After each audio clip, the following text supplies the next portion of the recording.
Still talking about the energy sector, the oil and gas sector, the opportunities, the challenges that we have. An expert has been talking to us. And of course, Dr. Wisdom Enang is a senior energy consultant. Doc, before we go, let me ask you one more question. Can you hear me? Loud and clear, over. Oh, all right. Doc, as it is right now, what are the key factors that will drive growth and sustainability, all right, in Nigeria's oil and gas sector in the next decade? Because that's one of our major area, even though we're talking about diversification. Yeah, thank you very much. I think the first and foremost thing that is going to drive it is market competitiveness. And by that, I mean a blend of the governance framework within which the oil and gas is meant to operate, a blend of the physical framework, which is basically how attractive financially is it for investors, and a blend of environmental and social political risks. Because when we talk about safety, that plays a key role in the assessment of how companies feel. Okay, let me come into this sector, or perhaps let me head out of this country or sector. So I think we need to do that. But the other thing is, for a long time, we have adopted the rent-seeking economic strategy, which means that we have been focused on export. But it's the shortest path to making money, but it's also a short path to losing a lot of, or outsourcing a lot of our developmental potential. So I think we should spend the next decade looking at deepening energy consumption.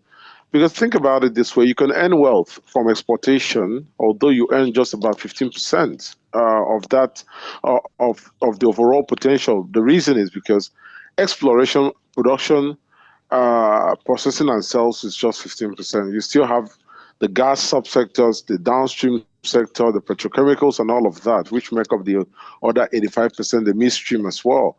So I think the analogy I was trying to put out is that yes, you can make a little bit of wealth, 15%, if you are just exporting the product, raw product.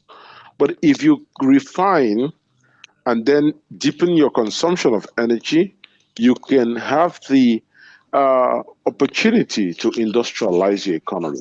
Without the consumption of energy, you cannot industrialize. And so government has to do a lot to make sure that the pricing of infrastructure, the pricing and of adaptation for the average Nigerian is very small, so that for most of this energy stuff, for example, CNG, so that Nigerians can begin to not only not only are they going to utilize it industrially, but they'll also begin to consume it domestically. That is when we can deepen robustly our energy, our energy framework, our energy portfolio, and then once domestic industrialization.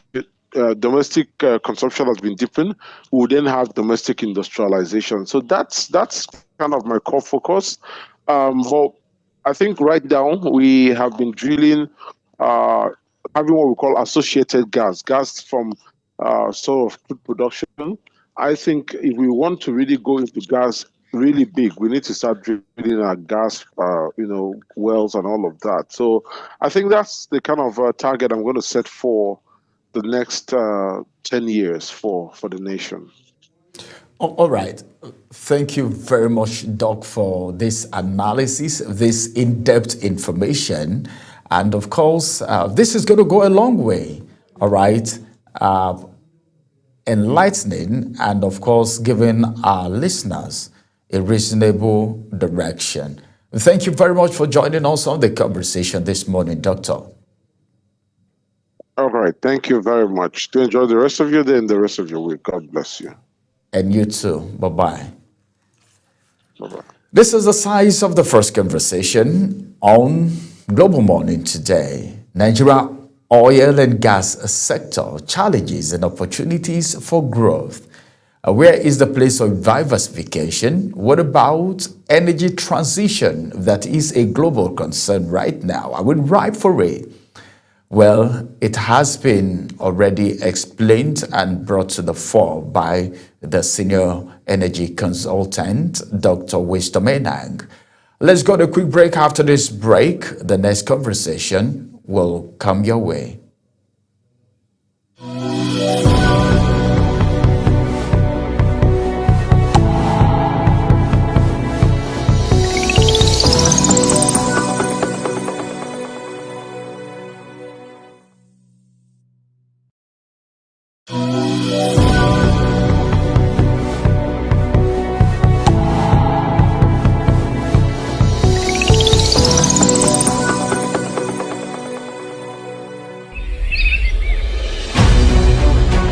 Global Morning is your top morning show here on Global Television. We bring you fresh news updates daily while delving into a variety of current affairs and topics. And at the same time, keeping you well informed about important events, both national and internationals. Global Morning serves as a valuable source of information, helping viewers like you start your day well informed. Stay connected from Monday through Sunday to a wide range of latest news making rounds on Global Morning. We're on the road to protest. And the president meets all of our demands.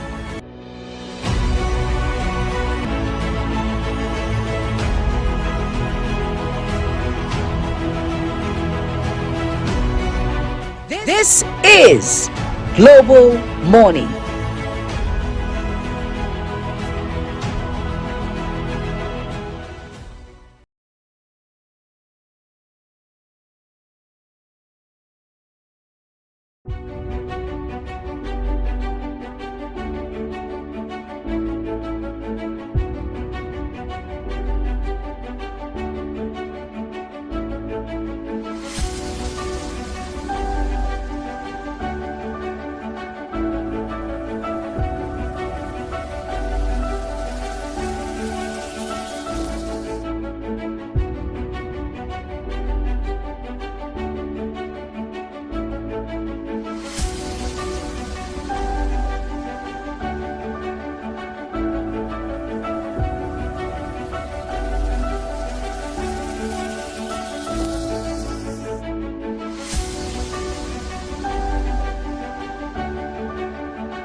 is your top morning show here on Global Television. We bring you fresh news updates daily while delving into a variety of current affairs and topics.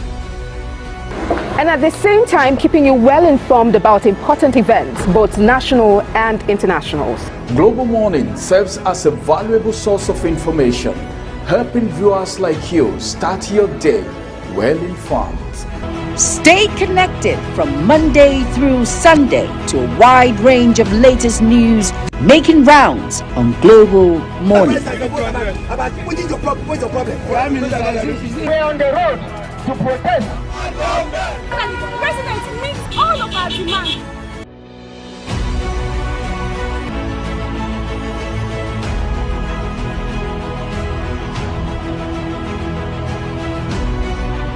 This is Global Morning.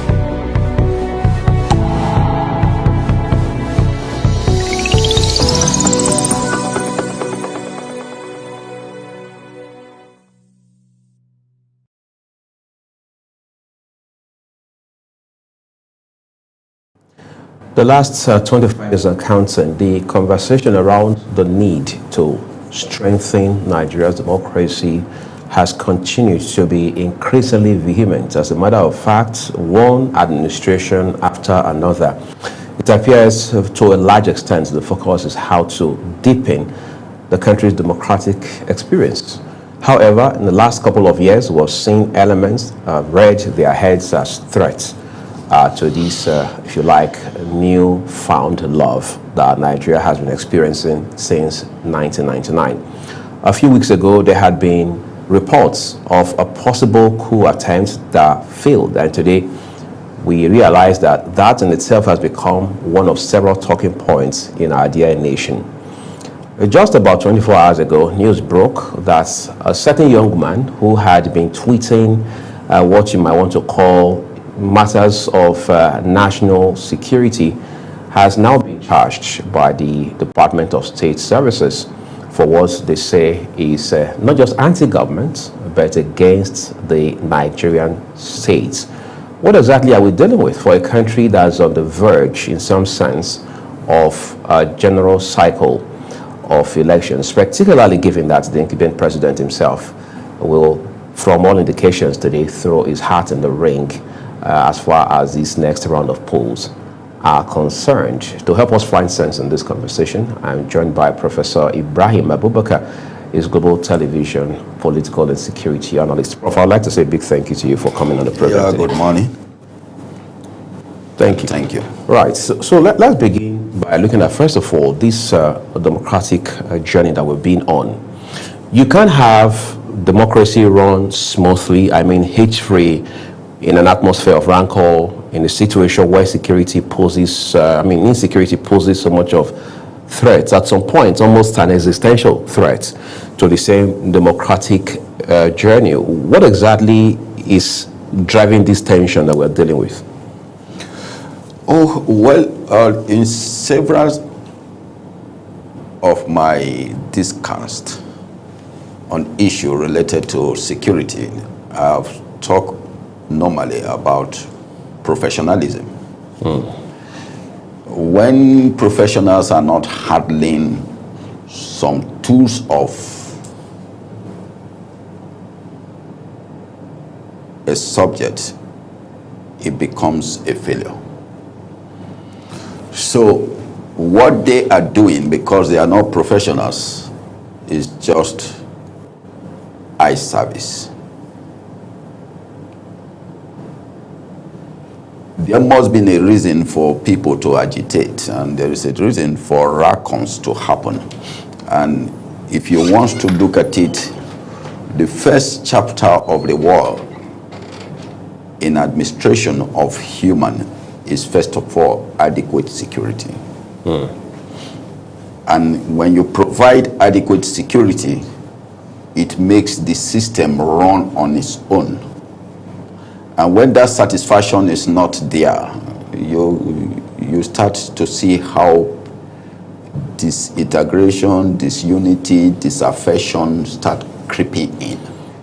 And that is where we are today. We are more working not for the people, but giving service to individuals, which is self-centered. And you find out that in doing so, the people will try to distance themselves from the administrators and the managers. So a lot of people now distance themselves from the administrators and the managers. That is where we are. The other time we were hearing rumors about, or if you like, we write stories, reports about coup and so on and so forth. Some people say, well, it was probably a gimmick by the government of the day to distract from other salient issues around the economy, the social life of citizens, and all of that. There are also those who say that this could have happened, especially giving reports about certain officers, soldiers in particular, who were said to have been detained over the same issue, and a certain former governor from the south part of the country now being declared wanted, his house raided, which has also been confirmed by the authorities, and all of that. Is it possible to understand the dynamics around this? Well, to me, the 16 officers under interrogation or whatever, if you look at it very well, let's outline these 16 officers. None of them has 10 officers in their command. None of them is a platoon leader. None of them is a brigade commander. None of them controls any battalion. So when you say officers are planning or plotting a coup, you should have looked at the credentials of those officers. Do they have any troop they command? You understand? So this is where the message comes from. Let us not, what has happened in the 70s, in the 80s, in the 90s, cannot happen now. Why? Nigeria has grown. The template of security has to be widening from what it used to be. Don't come here and tell us stories. People are aware of the things that has happened years ago. So if there was a Phaeton coup in those days, the Phaeton coup cannot happen today. We are too open. The space today was not the space yesterday. The information web last year or years ago are not the information web we have today.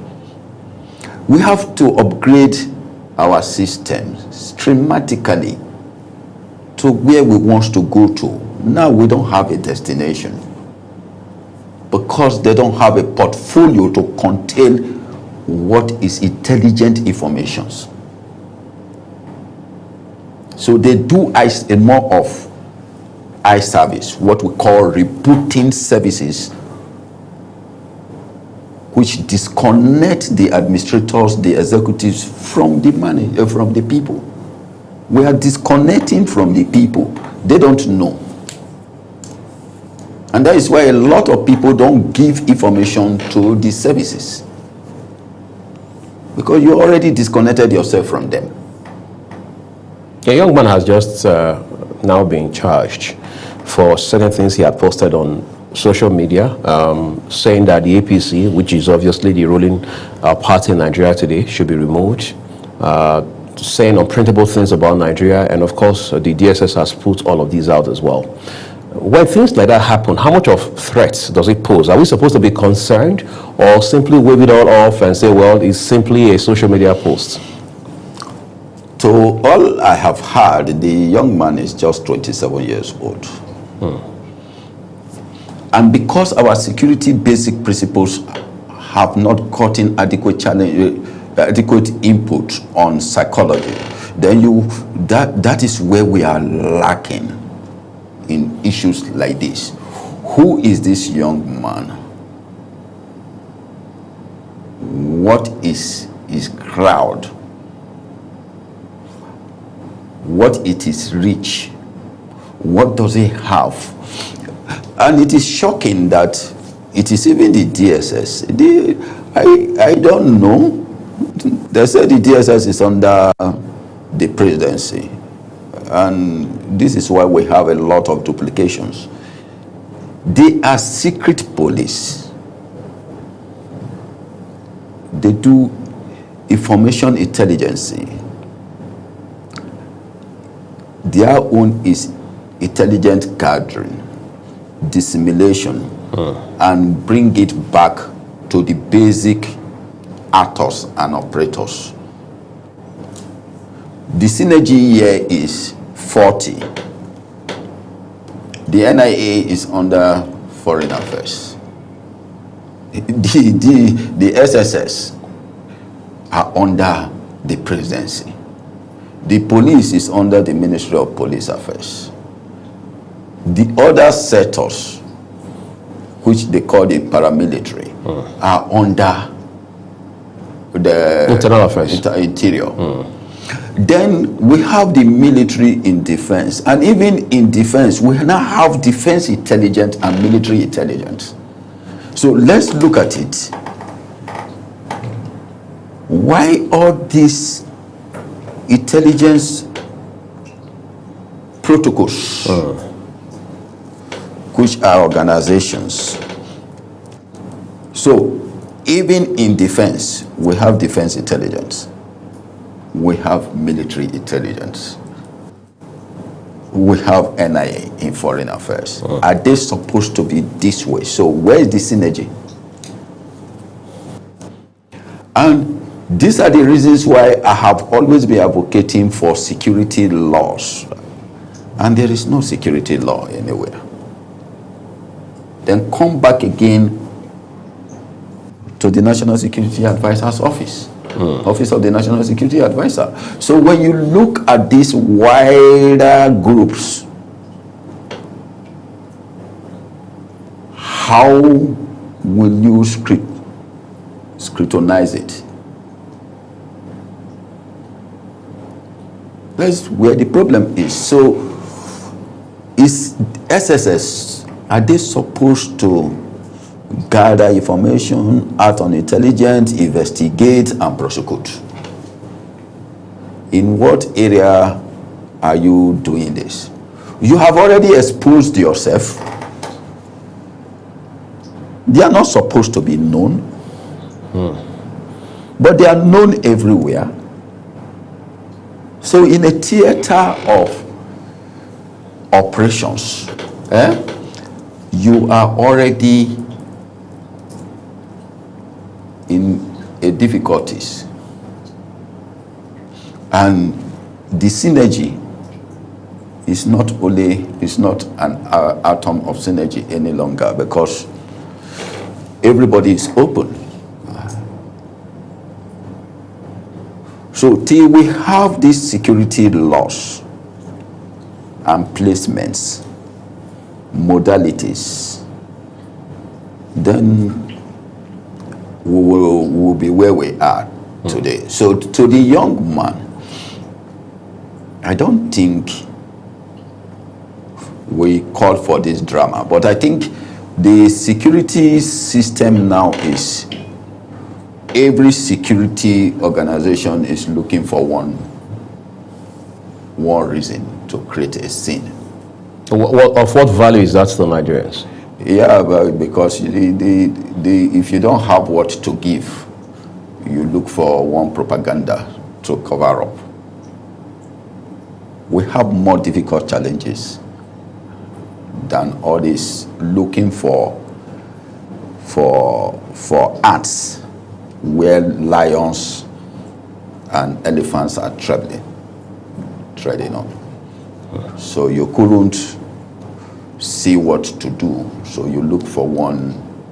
So that will last, the trading will last for some time. Nobody is talking of the people arrested for alleged coup plot any longer. We are not looking for one young man, and after the young man issue calms down, another security organization will look for another one to cover up. Sounds interesting. Yeah, because if you watch it, there is a claim that if you even want to look at the coup, there is a claim that says that the NDDC MD was arrested because some money passes through him to Sivia. Yeah, the former Bayelsa State Governor. Yeah. Now, the NDDC MD is working freely. The military men are still in detention.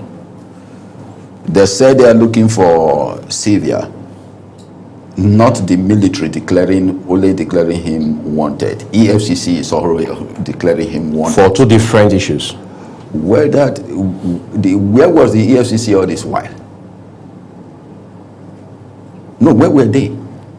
No, let's be very frank to ourselves. Where were the EFCC all this while? They did not raise alarm that he also have issues of economic and financial crime. Oh, yes. Is it only when they now brought the issue of this thing that the EFCC is now saying that he has issue of financial crime? We should look at these things and know that we are just creating just scenes when we are supposed to look at the normal thing that is happening. Instead of going to the root of the problem, we are cutting out leaves. We are not even going to the branches, not to talk of the stem, not to talk of the roots. We are cutting out just leaves to create some unnecessary tension. That is just what we are doing.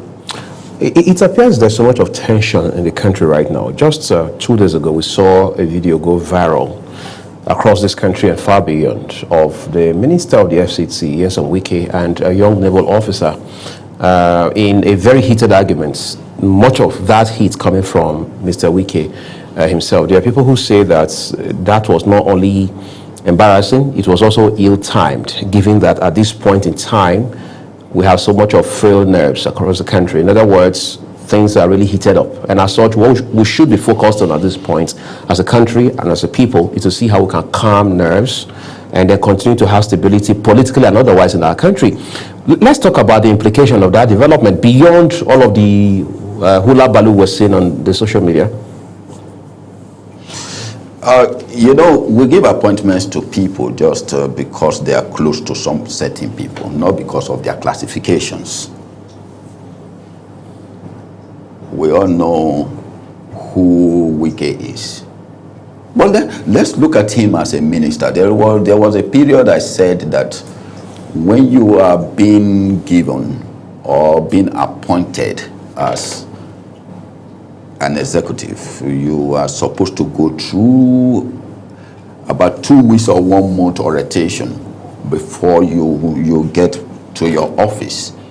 If these orientations are being given to them, I think they will have known better what to do, but they don't go through any orientation. How about the retreats that ministers usually go to just upon appointment? No, what retreats? I don't remember them going to it. There was one. The people who goes to retreats normally are actually the legislators. There was one. I mean, this Wike set of ministers were appointed or inaugurated on the 21st of August of 2023. By September, just a few days after that inauguration, they had gone for retreats. I can remember very well the immediate past national chairman of the party, Dr. Abdullahi Umar Ganduje, was also at that retreat. Of course, the president himself was at that retreat. So, are you saying we need more than that? A retreat is a tea party to me.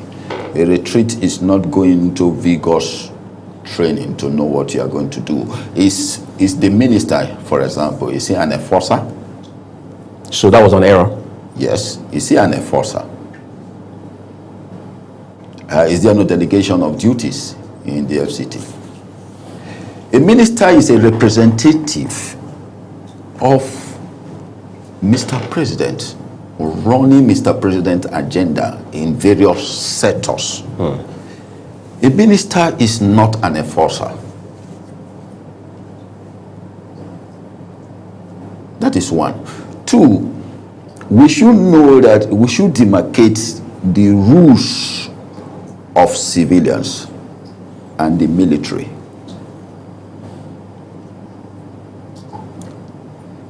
That is why sometimes I said the rules have been contradicted because most of them don't know their rules.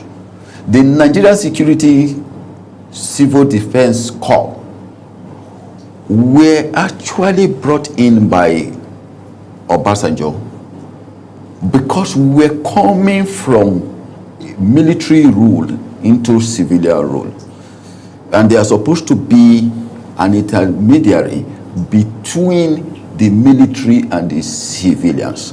That is why they call it the Nigerian Security and Civil Defense Corps. But that is not the duty they are performing today. They are on guide duties. So when you look at the whole system, everybody just wants to say, I work with Mr. Governor, Mr. Minister, Mr. President, Mr. Vice President, this DG, that National Security Advisor, without adequate training.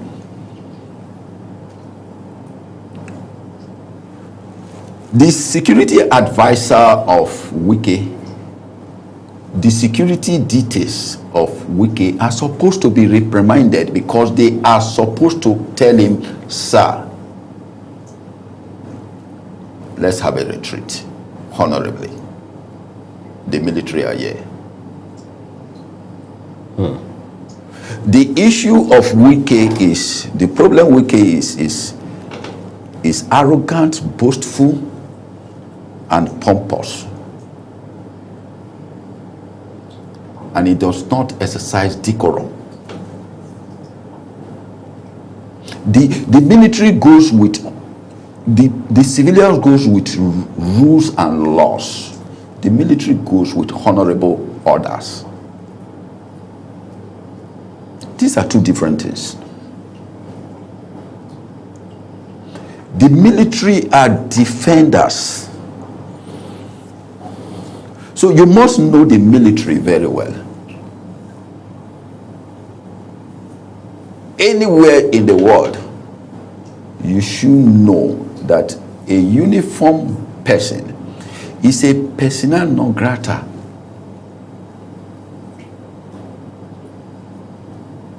Whether he's a commissioned officer or not a commissioned officer. These are the things the legislators, the executives in Nigeria don't know. It is only in Nigeria we have the president and commander-in-chief of the armed forces. But isn't that the case in the US too? No, the US is Mr. President. But formally, is that not how he's addressed? It's the one that gives the command No, to... if it is the command troop, Right. when Donald Trump pronounced that he's going to take Nigeria as a country of particular concern and is going to invade Nigeria, he would have done it. He can't do it. Because the defense secretary, the chief of staff, all will question him. In what authority are you sending us there? And where is the budget and allocation coming from? He can't do it.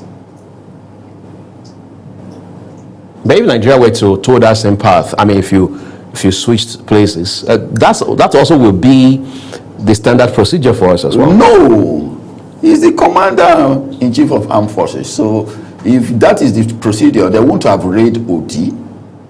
They won't have gone to Zakibia. But those were some. I mean, they were very unique circumstances. Again, looking at the person of President, a former President Olusegun Obasanjo. No, there is no unique circumstance. What was the offense of the Zakibia's people, and what was the offense of the OD people? Is it because nobody wants to talk about it? Why should you raid a whole town? What was the real offense of Odi, and what was the real offense of Zakibia? We threw away some larges just because it did not happen to you. How will Obasanjo feel if somebody ordered for the raid of his village?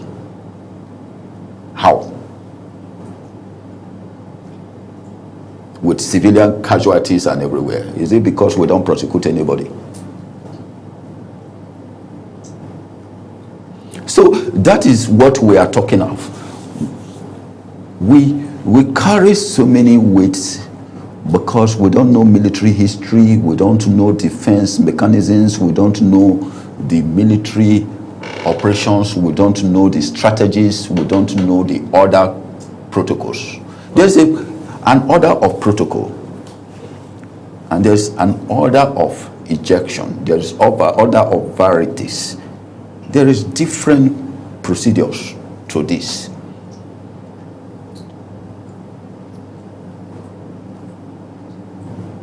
So, but we are in a society where people default, and because of their executive positions or because of their peculiarity of money bags, they are money bags. Nobody touch them. They are untouchable. All right, let's begin to, end this conversation now, Prof. As it stands today, what are, from what you know, some specific security concerns that, well, substantially threaten our democracy, and how can government and the people win that, surmount those challenges? In order of security, if you want to look at security as a whole, the first order of security is citizen and human rights. We have not even gotten to finish that first protocol of security. The second protocol is the business and economic security. Because if there is an economic imbalance and business are not thriving, then the society is, everybody will agitate. In the 70s, when after the oil boom days and the rest, I think nobody cares whether you are a local government chairman, a councillor, a state house of or whatever, a commissioner. Nobody. Nobody, because there was enough to go around. So you keep it up. That is not the same thing today, because we have not been able to upgrade. We have not been able to come up with new ideas that would drive the economy, that would drive the business template, that would drive my welfare and my security. These are the things you also look at. The next chapter of security is political security. That we have not even started, because we don't have a political party. We have a political platform. So we have to address these issues if we are actually operating a democracy. To me, we are not operating a democracy. We are operating an autocratic system of government.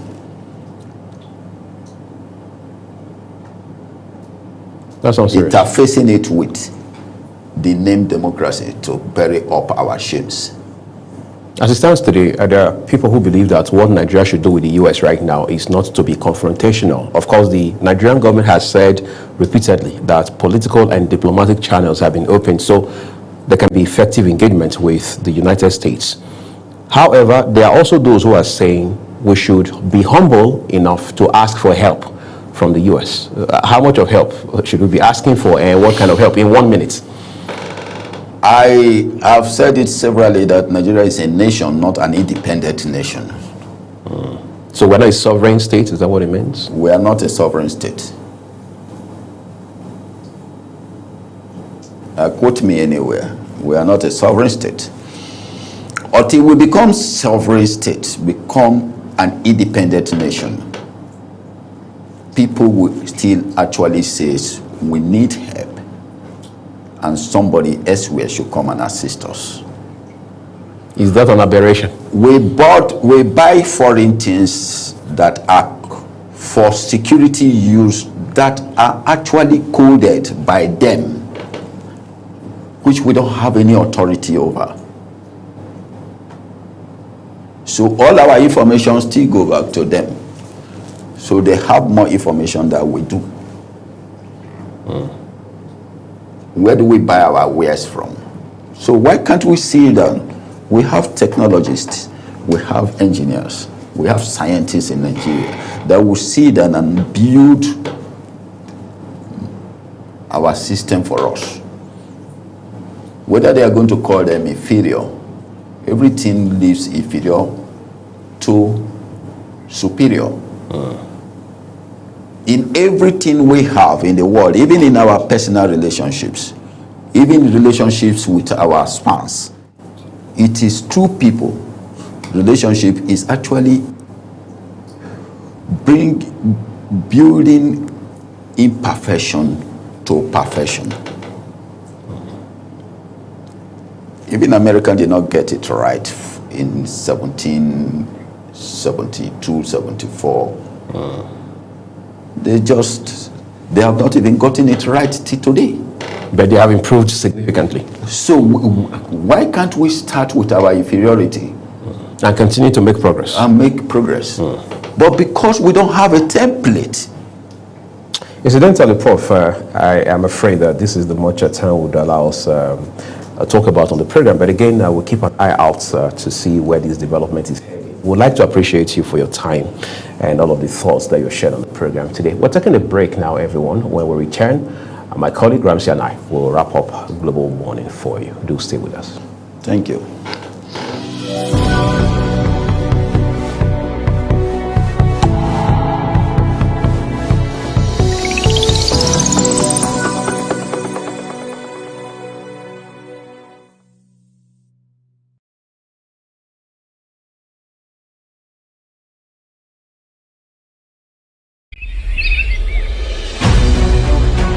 Global Morning is your top morning show here on Global Television. We bring you fresh news updates daily while delving into a variety of current affairs and topics. And at the same time, keeping you well informed about important events, both national and international. Global Morning serves as a valuable source of information, helping viewers like you start your day well informed. Stay connected from Monday through Sunday to a wide range of latest news making rounds on Global Morning. We're on the road to protest. And the president meets all of our demands.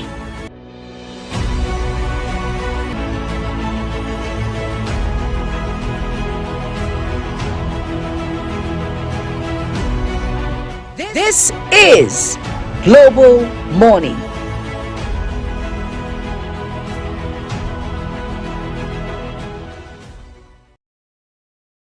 Joining us on Global Morning today. Global Morning returns tomorrow.